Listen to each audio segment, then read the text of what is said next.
Beloved, chosen one, settle into this moment. Take a deep intentional breath and allow the silence to envelop you. For in the gentle quiet, the most profound revelations are always whispered. There is a feeling, common to all who walk this path, of having moved through life under an unseen but utterly relentless weight.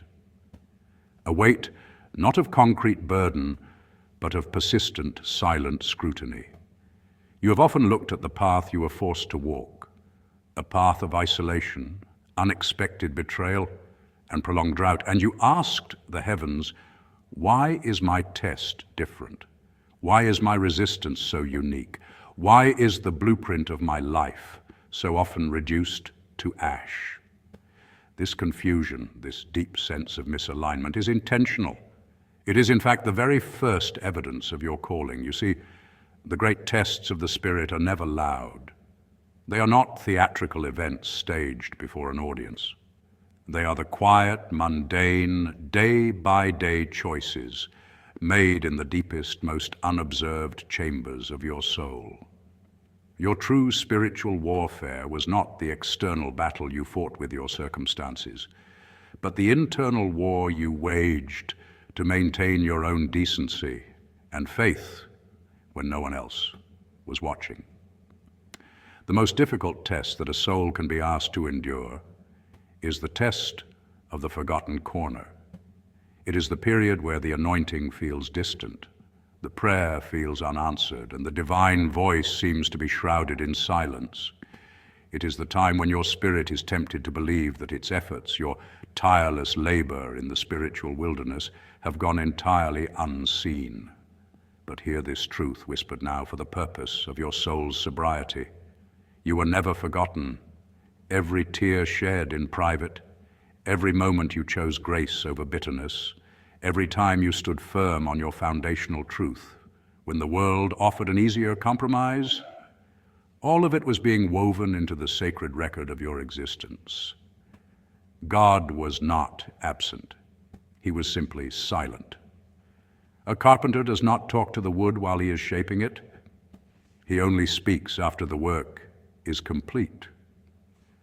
The silence you interpreted as abandonment was actually the stillness of divine concentration. This test was designed not only to assess your strength, but also to purify your motivation. It was a crucible meant to burn away any trace of the self that sought applause, recognition, or worldly validation. The Almighty needed to know, will you still serve the truth when the truth yields no immediate reward? Will you still carry the oil when the lamp is momentarily dark? And this is the spine-chilling, awe-inspiring realization that should settle upon you now. He never thought you could, not because he doubted his power, but because he knows the profound frailty of the human spirit. He set the standard at a height that required divine intervention just to sustain your effort, and yet you endured. You persevered in the shadows. And now the period of silence is drawing to a close. The test is complete. And the congratulation is not merely for your endurance, but for the quiet, humble quality of your endurance.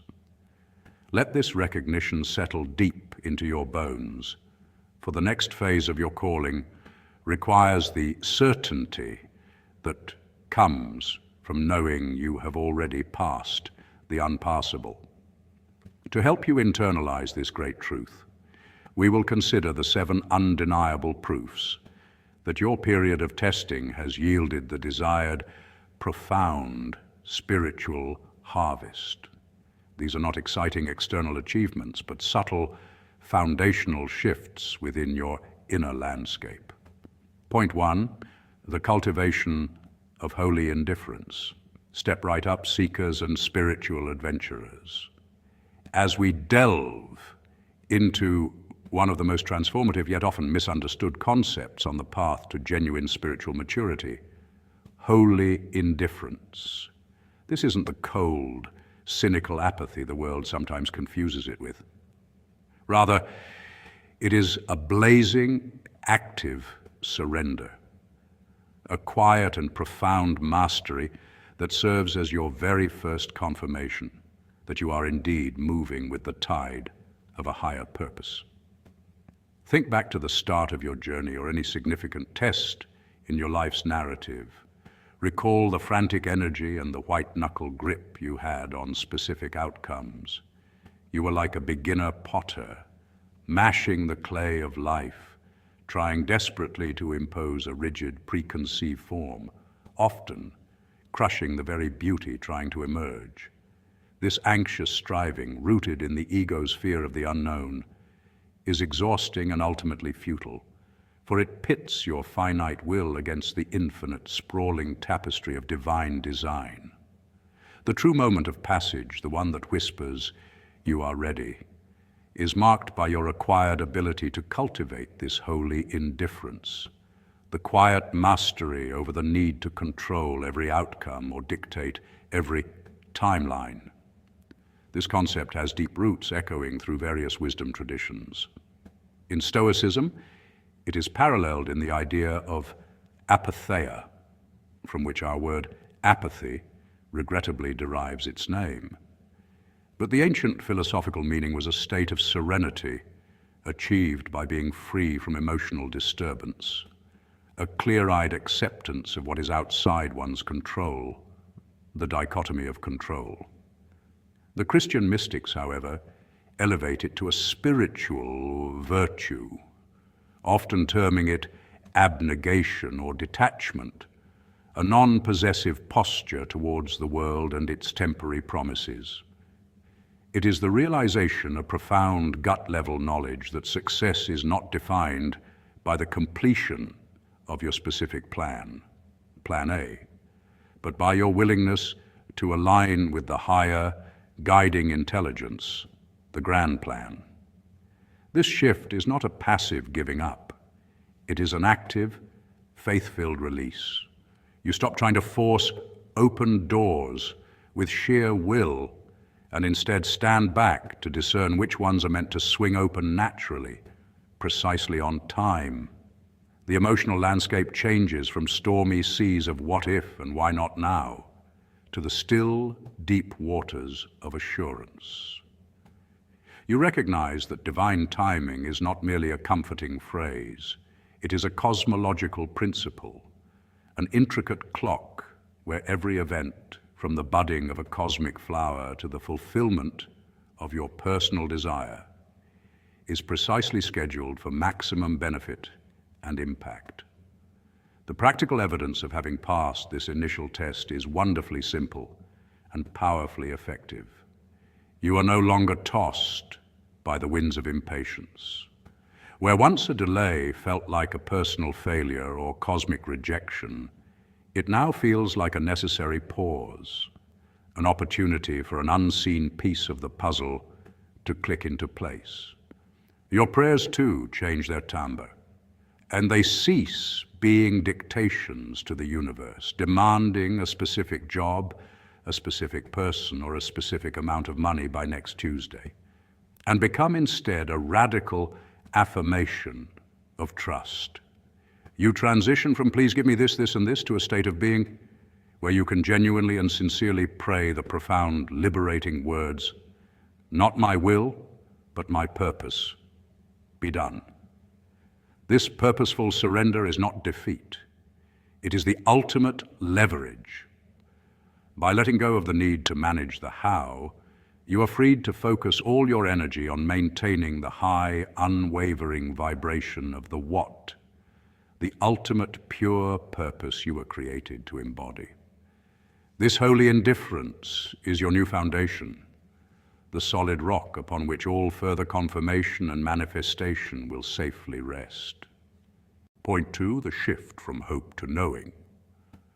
The profound transition described, from the emotional fluidity of hoping to the unyielding cognitive bedrock of knowing one's divine destiny, represents one of the most significant and liberating shifts possible within the human spiritual experience. It is an alchemical process, a true refinement of the soul's relationship with the universe, moving beyond mere psychological optimism into a realm of spiritual gnosis or direct experiential knowledge. Hope, while a vital psychological tool, is inherently tethered to a perceived future lack. It is a wish cast upon uncertain seas, an emotional anticipation for something not yet realized. Its fragility stems from its dependence on external circumstances and the maintenance of a favorable emotional state. This is why the script highlights that the test, the crucible of experience, challenge, and tribulation, was not meant to punish, but to refine this raw, wish-based faith. Factual examples from history and spiritual traditions, such as the philosophical concept of Stoic apatheia, not apathy, but freedom from emotional disturbance, or the theological concept of sola fide, faith alone, underscore this move away from volatile emotion toward grounded certainty. This refinement culminates in knowing, which is described as a fixed point of consciousness. This is where the factual intersects with the transcendental. In neuroscience, a fixed point could be metaphorically likened to a stable attractor in a dynamic system, a state the mind continually returns to, regardless of perturbation. Spiritually, it aligns with the concept of being anchored by an unshakable inner certainty. This certainty transcends the need for physical evidence, a crucial differentiator from empirical scientific knowledge. Where science demands repeatable, observable data, this spiritual knowing operates on an entirely different epistemic plane. Think of the certainty an individual has of their own consciousness, a foundational reality that cannot be proven externally, but is absolutely self-evident. This spiritual fact, born from the testing process, is the recognition of an immutable, pre-existing reality. The divine destiny is already secured. It removes the anxiety of having to earn or force a future outcome, replacing striving with effortless existence within the reality of a preordained spiritual inheritance. The final captivating piece of this transition is the recognition that your inheritance is not in this dimension. This factual yet mystical statement has profound implications. It immediately defangs the struggles and setbacks of the material temporal world. Many spiritual traditions, from Plato's theory of forms, where the perfect, true reality exists outside of the flawed sensory world, to various Eastern philosophies' concept of moksha, liberation from the cycle of suffering and rebirth, point toward this multidimensional reality. By knowing the ultimate reward, the true inheritance, resides in a non-physical eternal realm, the temporary failures, material losses, and physical discomforts encountered here are rendered non-essential and fundamentally transient. This perspective shift is immensely entertaining to the spirit. It allows the individual to observe the drama of the earthly dimension with a calm detachment, like watching a compelling play where you already know the transcendent, glorious ending. The life lived in this knowing is not passive. Rather, it is powerfully active, driven not by the fear of failure, but by the magnificent, secure freedom of an already guaranteed success in the eternal scheme of things. Point 3, the refusal to adopt the oppressor's methods. The profound wisdom encapsulated in that statement unveils a critical, often missed dynamic in human experience, the temptation of the carnal weapon. Imagine a battlefield not of mud and steel, but of spirit and will, where the fiercest conflict is internal. When faced with opposition, be it professional betrayal, malicious gossip, or calculated manipulation, the most visceral, instinctive reaction is to descend to the opponent's level. This is the seductive appeal of the carnal weapon, meeting cunning with more cunning, responding to a lie with a devastating truth meant to wound, or countering a strategic attack with a swift, calculated act of retaliation. The world, after all, applauds the swift, decisive victory achieved through any means necessary, valuing the result over the method. This worldly wisdom suggests that to beat a serpent, you must become a more venomous serpent. However, the confirmation of your successful navigation through such a trial lies precisely in the persistent, often painful refusal to embrace this low road. This refusal is not a sign of weakness. It is a demonstration of extraordinary spiritual resilience and an understanding of a higher, immutable law. This principle is rooted in the recognition that the purity of one's method fundamentally dictates the quality of the outcome. To fight a lie with a lie, or to oppose hatred with an equal measure of bitter revenge, is to already concede a spiritual defeat, for you become a mirror image of the very force you sought to overcome. You may win the battle, but you lose the war for your integrity and the consecration of your purpose. This high consecrated path is the path of strategic purity, where actions are governed by principle rather than mere reaction. Historically, this has been the distinguishing mark of truly transformative figures. Consider the philosophical and factual depth of nonviolent resistance movements, such as the one led by Mahatma Gandhi. He famously weaponized ahimsa, nonviolence, not as a passive surrender, but as a potent active force. The Salt March and subsequent civil disobedience were met with brutal physical force from the British regime. But the refusal to retaliate with violence shone a moral spotlight on the oppressor's methods. This persistent, unyielding adherence to a higher, consecrated method, a spiritual weapon, ultimately broke the political will of a massive empire.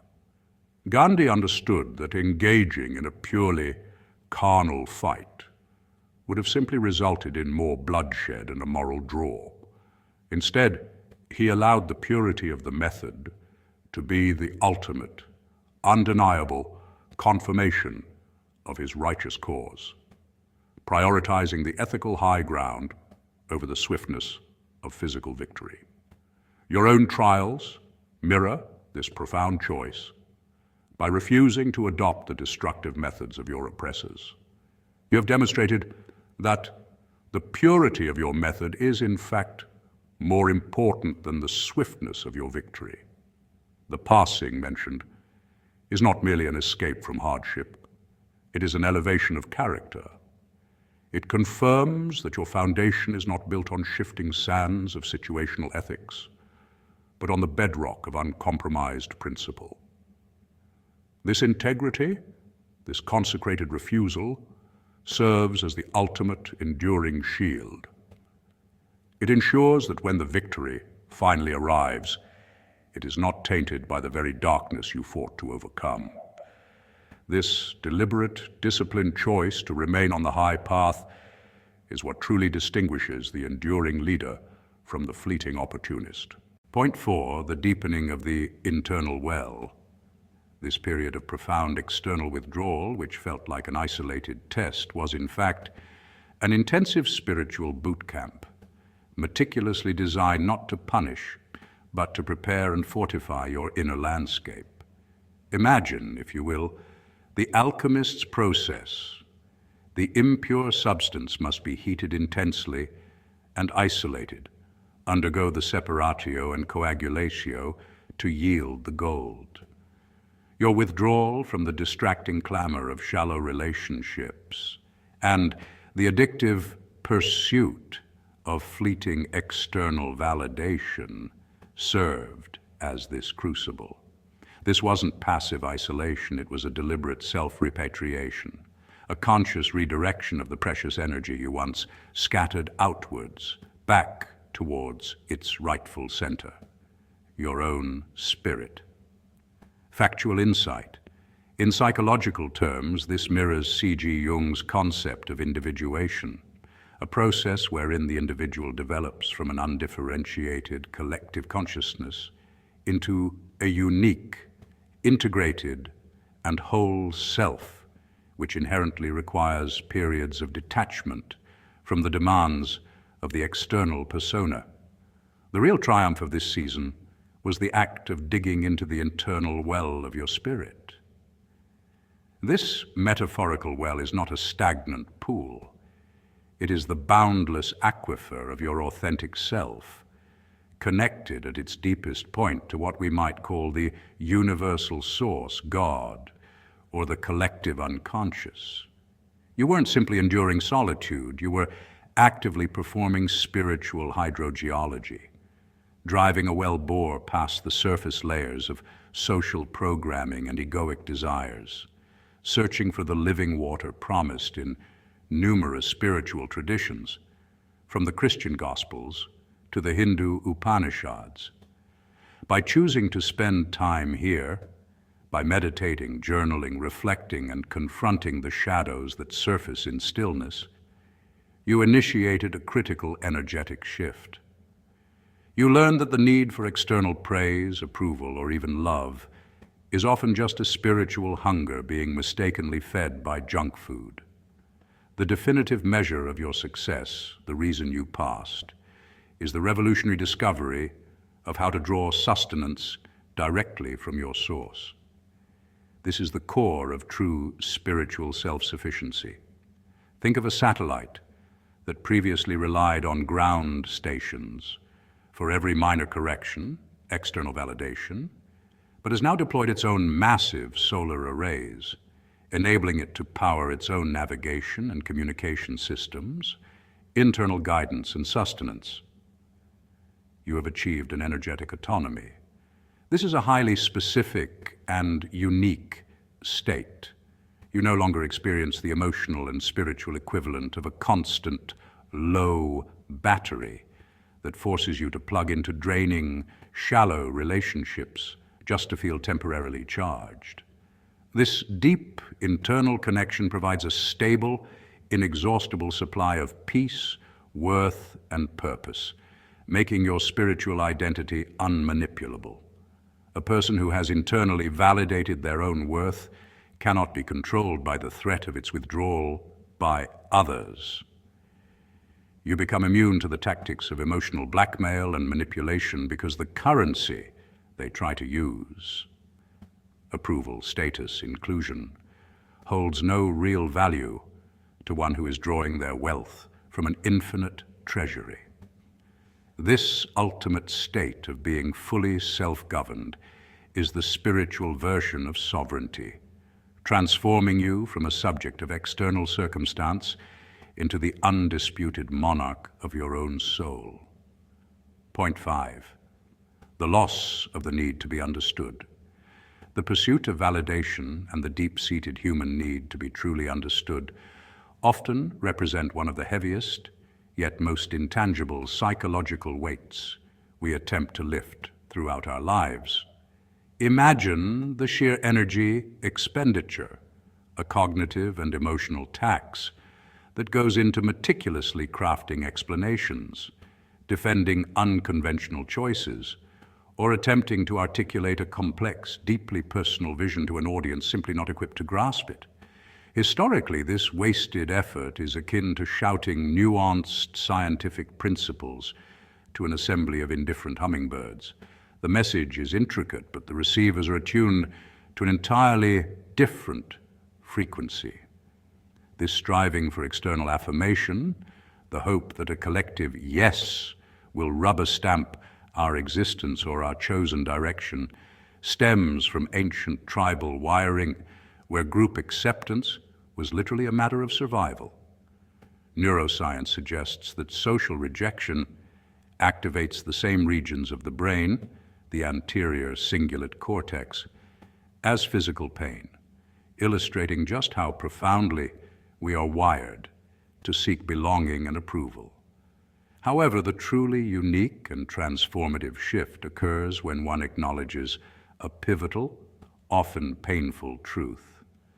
Not everyone is meant to walk with you, and consequently, not everyone is qualified to judge your pace or your direction. The wasted energy described in the passage is the cumulative burden of trying to tailor one's authentic self or a visionary undertaking to fit a multitude of external, often contradictory, expectations. Think of historical figures, from Galileo facing the Inquisition for his astronomical observations to unconventional artists like Van Gogh, whose genius was largely unappreciated and therefore unvalidated during their lifetimes. Their passage was only confirmed not by immediate crowd applause, but by the quiet, persistent internal conviction that their path was defined by a greater personal truth. This is not merely ego or stubbornness, it is an act of profound intellectual and spiritual self-reliance. The eventual release from this crushing weight is the peaceful acceptance that one's life path is God-defined, not crowd-approved. This concept transcends religious dogma, speaking instead to a surrender to a higher purpose, an intrinsic moral compass, or a universal blueprint for one's existence. The shift in priority from human affirmation to divine approval is the ultimate act of liberation. It represents the psychological maturity to internalize one's locus of control. Instead of depending on fluctuating public opinion, which is often superficial, fleeting, and based on incomplete information, the focus moves to aligning with a permanent, unwavering source of truth and meaning. This internal realignment yields incredible conservation of energy. Imagine the mental space that is freed up when you stop rehearsing defenses, anticipating criticism, or seeking nods of agreement. This conserved energy can then be redirected toward the actual execution of the vision, the creation, the innovation, or the mission itself. For those who choose this path, the confirmation of a life well lived is found not in a gallery of human admirers, but in the quiet, undeniable resonance of knowing you are walking in alignment with your deepest, most authentic self, fulfilling a purpose that requires no secondary explanation. The journey, therefore, moves from external performance, seeking applause, to internal pilgrimage, seeking alignment, solidifying a peace that no amount of public approval could ever truly grant. It is a powerful declaration of autonomy and purpose, resulting in a spiritual and emotional lightness far greater than any physical weight one could lift. Point 6, the consistent practice of immediate forgiveness. The concept presented, the spiritual test, weaponized offense against you, is a captivating framework for understanding a profound and common struggle on the path to spiritual and personal growth. Imagine, if you will, that the spiritual realm operates with a strategic cunning, where the adversary, the force of negativity, stagnation, or simply the human ego, doesn't attack your physical body or your material possessions first, but rather targets your inner emotional ecology. This targeted offensive is meticulously designed to trip the wire of human failing, bitterness. Why bitterness? Because, factually speaking, chronic unforgiveness acts like a powerful spiritual and psychological insulator, creating a barrier that prevents the flow of anointing, which we can define in educational terms as the active presence of divine grace, inspiration, creative energy, or simply genuine emotional freedom and clarity. From a neuroscientific perspective, clinging to resentment keeps the amygdala, the brain's emotional threat center, on high alert, flooding the system with cortisol, literally blocking the neural pathways necessary for creative thought, compassion, and peak performance. thus making the spiritual metaphor physically real. The enemy's greatest hope wasn't to destroy you outright, but to manipulate you into self-sabotage by choosing to carry the heavy, infectious burden of past hurts. Bitterness is not merely an emotion, it's a psychic poison that forces a person to live perpetually in the past, viewing the present through the distorting lens of ancient grievances.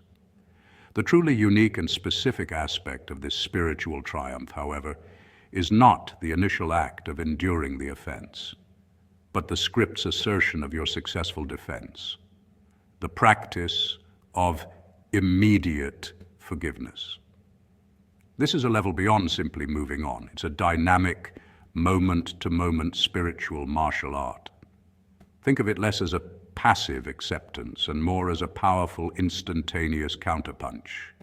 When a small slight lands, a careless word, a frustrating delay, an act of minor betrayal, the natural human reaction is to record the spiritual debt.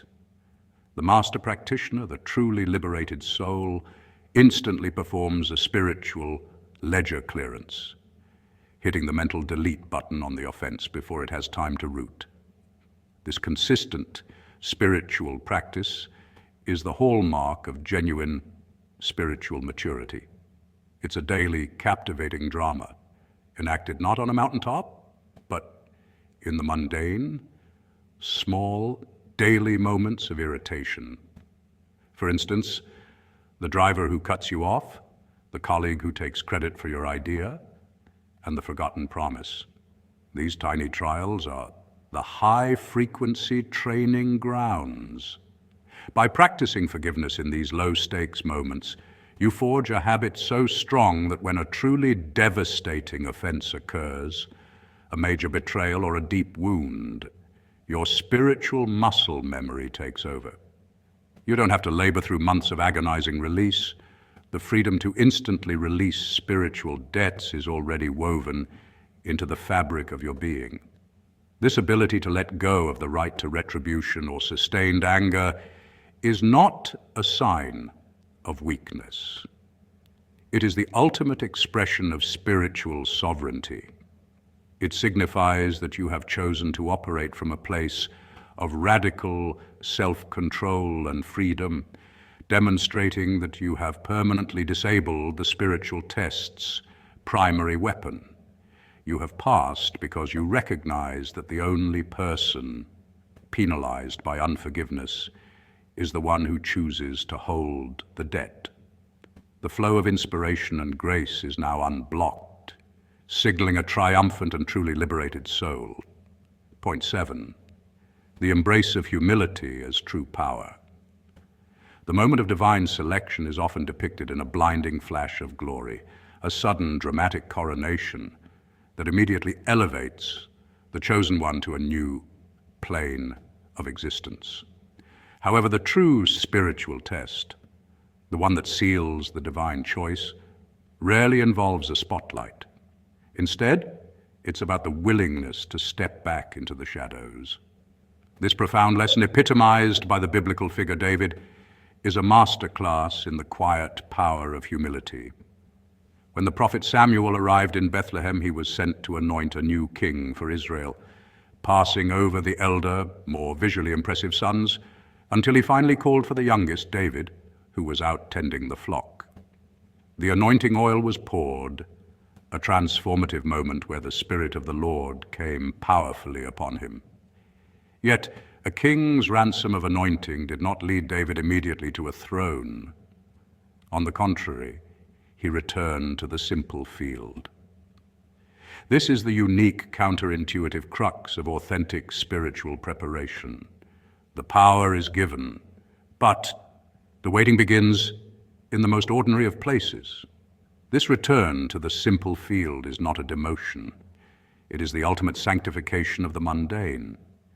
It strips away the temptation of spiritual pride, the insidious belief that the anointing itself makes one too important for ordinary service. David, now consecrated as future king, spent an indeterminate but crucial amount of time going back and forth between the king's court, where he played the harp for Saul, and his father's sheep in Bethlehem, 1 Samuel 17:15. This dual role forged his character.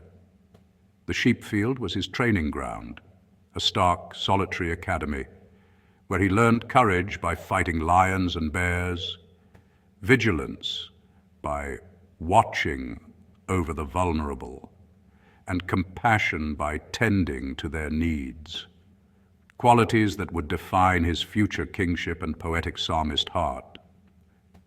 He didn't use the anointing as a boastful title to demand a seat at the royal table. He used it as an internal resource, quietly perfecting the skills of a shepherd who puts the flock before self-interest. This humble daily duty prevented the anointing from becoming an arrogant varnish and allowed it to become a deep-seated integrity. Ultimately, the humble readiness to serve is the truest sign of a heart prepared for a higher calling, because it proves the motivation is service, not status. The individual who has passed this final test recognizes that true spiritual force is not a boastful anointing announced with fanfare, but the quiet, self-effacing power of humility. Like a deep-seated root system nourishing a mighty tree, humility is unseen, but essential for stability and longevity in leadership. It is the wisdom to know that God opposes the proud, but shows favor to the humble. James 4:6. This is the captivating and unique quality of the chosen one. They are defined not by the grandeur of the promise bestowed upon them, but by the extraordinary patience and dedication they bring to the unseen and unrewarded tasks. By returning to the sheep, David demonstrated that he didn't need the crown to feel worthy. His worth was in his readiness to serve wherever he was needed, a mindset that transformed the simple shepherd into the most beloved king of Israel. The lesson is timeless. The path to genuine elevation is paved with the self-forgetful performance of daily duty. Chosen one, the confirmation is within you. The peace you feel now, a peace deeper than circumstance, is the divine affirmation you have been seeking. The wilderness season was never a punishment. It was a purification. You were being prepared for the weight of glory by first mastering the weight of silence. Allow the gentle, quiet echo of this congratulation to resonate through your entire being. You are stronger not because you fought, but because you yielded. You are wiser not because you succeeded, but because you endured the quiet shame of perceived failure.